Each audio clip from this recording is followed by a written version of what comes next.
Hello students, सबसे पहले आप सभी को रक्षाबंधन की हार्दिक शुभकामनाएं। और पिछला जो वीडियो मैंने दिया था आपको इम्पोर्टेंट क्वेश्चन का पेपर 1 का, उसमें से बहुत सारे क्वेश्चंस आपके एज इट इज़ एग्ज़ाम में आए। ठीक है, तो और आज मैं फिर से आपको जो पेपर 2 है आपका, पेपर 2 के लिए ग्रुप ए का सजेशन मैं यहाँ पर आपके लिए लेके आया हूँ। ठीक है, समय का बहुत अभाव था, इसलिए मैं आप लोगों के लिए वीडियो भी नहीं ला पा रहा हूँ, लेकिन फिर भी मैंने कोशिश किया कि आज जो है कुछ समय निकाल के आप लोगों के लिए अपलोड कर दिया जाए, क्योंकि समय बहुत कम है आपके एग्ज़ाम में। तो अगर आप लोगों ने ये ग्रुप ए का 3 क्वेश्चन यहाँ पर आपको दिखेगा 16-16 मार्क्स का, ठीक है, 16 मार्क्स का, 16 मार्क्स का और 16 मार्क्स का, मतलब सब मिला के आपका 16 या 48 मार्क्स का है। इनमें से जिस भी क्वेश्चन का आप लोगों ने तैयारी किया है तो उसको आप कीजिएगा। और साथ में बस आपको करना ये है कि आप मान लेते हैं डिफरेंशियलिटी कंटिन्यूटी पढ़ रहे हैं, तो उसमें आप लोगों को बहुत सारे क्वेश्चन आप कर रहे होंगे, तो आप उन बहुत सारे में इन 3-4 क्वेश्चन को जरूर करके जाइए, है ना। आप जितना कर रहे हैं वो तो ठीक है, लेकिन हाँ, इसको भी क्वेश्चन करके आप जाइए, ठीक है। तो चांसेस इसके आने के ज़्यादा हैं चूँकि आपके एग्ज़ाम में। सबसे पहला है आपका डिफाइन कंटिन्यूटी एंड डिफरेंशियलिटी। इसको डिफाइन करने के लिए आपको आ सकता है, और साथ में आपको ये भी आ सकता है कि every differentiable function is continuous. इसका हालांकि कन्वर्स पार्ट भी होता है, लेकिन इस बार उसका आने के चांसेस कम है कि every continuous function is not differentiable. ठीक, फिर है आपका if a function is continuous in A B then it must be bounded in close interval A B. अगर कंटिन्यूअस है तो बाउंडेड भी होगा।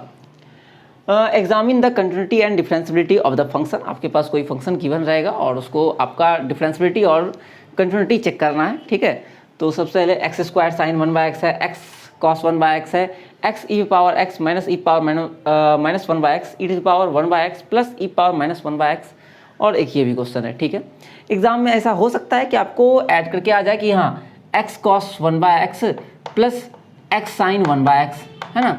इस तरह से भी ऐड करके आ जाएगा, तो उसमें भी कुछ है नहीं कि इसको आपको अलग दिखा देना है। अगर फंक्शन कंटिन्यूअस और डिफरेंशिएबल है तो उसका ऐड भी और सम भी डिफरेंशिएबल और कंटिन्यूअस हो जाएगा, ठीक है।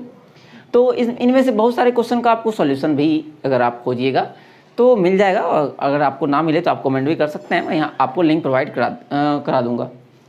फिर state and prove Maclaurin theorem, ये है आपका हो गया एक। तो क्वेश्चन नंबर 2 पढ़ाएगा, ठीक है। ग्रुप ए में आपके पास आते हैं एक नंबर तो आपको जैसे कि पता होगा एमसीक्यू होता है, ठीक है।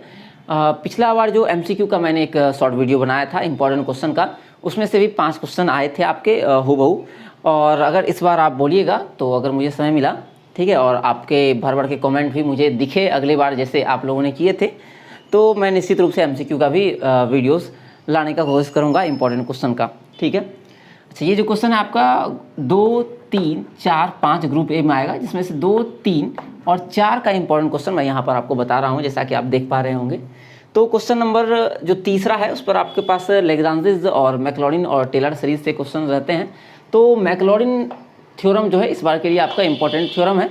हालांकि टेलर थ्योरम जो टेलर थ्योरम है, इसी में एक स्टेप आगे बढ़ते हैं तो मैक्लॉरिन आता है, और जनरली आपके एग्जाम में मैक्लॉरिन थ्योरम का प्रूव ही आता है, पूछा जाता है ना। State and prove Maclaurin theorem तो 2 तरह से प्रूव होता है, एक तो इंडिपेंडेंट प्रूव होता है आपका सिर्फ मैक्लॉरिन थ्योरम, और दूसरा प्रूव होता है टेलर थ्योरम के हेल्प से। तो जैसा भी आप याद किए हुए हैं उसके अकॉर्डिंग आप एग्जाम में लिखिएगा, दोनों का दोनों आंसर सही होगा। फिर है एक्सपेंशन आपको करना है log 1 plus e power x का, log 1 प्लस साइन एक्स का, साइन इनवर्स x के स्क्वायर का, ठीक है। एक्सपेंशन इस तरह से बहुत सारा आप लोगों ने किया ही होगा, उसमें से कुछ क्वेश्चंस मैंने इंपॉर्टेंट यहाँ पर लिए हैं। फिर तीसरा क्वेश्चन है इसमें find the radius of curvature. हालांकि तीसरा और चौथा दोनों यही है, कर्वेचर से क्वेश्चन है। कर्वेचर में आपको रेडियस ऑफ कर्वेचर्स और आपका रहता है बहुत तरह का, जैसे कि कार्टेशियन कर्व का अलग होता है, पैरामेट्रिक कर्व का अलग होता है, पैरेलल कर्व का अलग होता है, पोलर कर्व का अलग होता है। तो उनमें से 2 कर्व मैंने यहाँ पर लिए हुए हैं, एक कार्टेशियन कर्व, ठीक है, और दूसरा पैरेलल कर्व, ठीक है। तो कार्टेशियन कर्व में होता है आपका rho equal to 1 plus y1 का स्क्वायर पे पावर 3/2 अपॉन y2 होता है, और उसी तरह से p equal to f bar parallel curve में भी रो शायद dr/dp शायद होता है, ठीक है। देख लीजिएगा क्या होता है। उसके बाद ये 4 क्वेश्चंस थे इसमें। क्वेश्चन नंबर फिर नेक्स्ट आए हम लोग इंटीग्रेशन से जो क्वेश्चन होता है, तो उसमें आपको यहाँ दिख रहा होगा 1, 2, 3 4, 5, ठीक है, ये 5 स्टार्टिंग में जो क्वेश्चन आपको दिख रहे होंगे ये सब का सब एक जैसा बनता है। मतलब कि आप अगर 1-2 को बना लेंगे तो आपको दिखेगा सब में कुछ पैटर्न है, सेम पैटर्न पर ये बनता है, ठीक है। तो सिर्फ दिखने में 5 लग रहे हैं, जब आप सबको बनाइएगा तो आपको दिखेगा कि सब में कुछ ना कुछ कॉमन चीज़ आपको दिखेगा और प्रोसेस बनाने का सेम होगा। सबका सब इरेशनल फंक्शन पर आपका बेस्ड क्वेश्चन है ये। इसके बाद इसी में कुछ डिफरेंट इंटीग्रल भी है, 0 से 1 पर और 0 से इन्फिनिटी पर, इसमें भी 0 से π/2 पर है, ठीक है। अच्छा, फिर रिडक्शन फार्मूला से 2 क्वेश्चन लिया हुआ है मैंने। एक तो cos power mx cos nx या cos power mx sin nx का भी आता है, ठीक है। दोनों एक साथ आपका आंसर आता है, एग्जाम में जो भी आए आप आंसर दे दीजिएगा।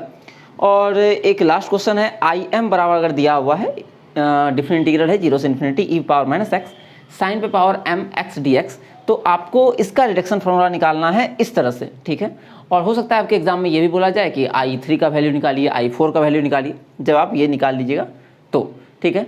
तो ये आपका ग्रुप ए का सजेशन हुआ। इसमें से निश्चित रूप से आपके अगर ये 48 नंबर का सजेशन है तो 32 नंबर का क्वेश्चन इसमें से चांसेस रखिए कि 95% चांस है कि 32 नंबर तो आएगा ही, हाँ उससे ज़्यादा भी आ सकता है, मतलब कि ज़्यादा क्वेश्चन भी आएगा। 2, 3, 4 क्वेश्चन तो इससे लगभग है कि आना ही आना है। तो आप निश्चित रूप से कोशिश कीजिएगा कि इसको तैयार करके जाइएगा। और अगर कम आता है तो फिर कुछ कहा नहीं जा सकता है, लेकिन हाँ ये है कि मैंने बहुत ही कैलकुलेशन करके आपके लिए इम्पोर्टेंट क्वेश्चन छांट के निकाले हुए हैं। और अगर एग्ज़ाम में आता है वाकई में ये सब कुछ क्वेश्चन इसमें से, तो निश्चित रूप से कमेंट बॉक्स में लिखिएगा। आप पहले तो कमेंट ज़रूर करते हैं जब आपको सजेशन लेना होता है, उसके बाद भी अगर आप कमेंट करें एग्ज़ाम के बाद कि हाँ इस सजेशन से इतना क्वेश्चन आया था, चाहे 1 भी आए 2 भी आए, जैसा जितना भी आए, तो वो भी बहुत अच्छा लगता है, ठीक है। और ग्रुप बी और ग्रुप सी के लिए भी आपको अगर सजेशन चाहिए होगा तो आप लोग कमेंट बॉक्स में इसमें लिखिएगा, वीडियो तुरंत अपलोड हो जाएगा। और अगर आपको MCQ के लिए चाहिए तो MCQ के लिए थोड़ा सा टाइम ज़्यादा देना पड़ेगा, तो उसमें भी आप लोग अपना राय जो है कमेंट बॉक्स में दीजिएगा। अगर ज़्यादा मात्रा में आप लोगों का कमेंट्स होगा तो MCQ ज़रूर अपलोड हो जाएगा, ठीक है। तो मिलते हैं ब्रेक के बाद, ठीक है। तब तक आप लोग यूँ ही तैयारी करते रहिए और अपना एग्ज़ाम में पेपर जो है बहुत अच्छे से दीजिए। आपको गैप इस बार एग्ज़ाम में बहुत ज़्यादा मिला है, ठीक है, तो इसका फ़ायदा आप लोग ज़रूर उठाइएगा।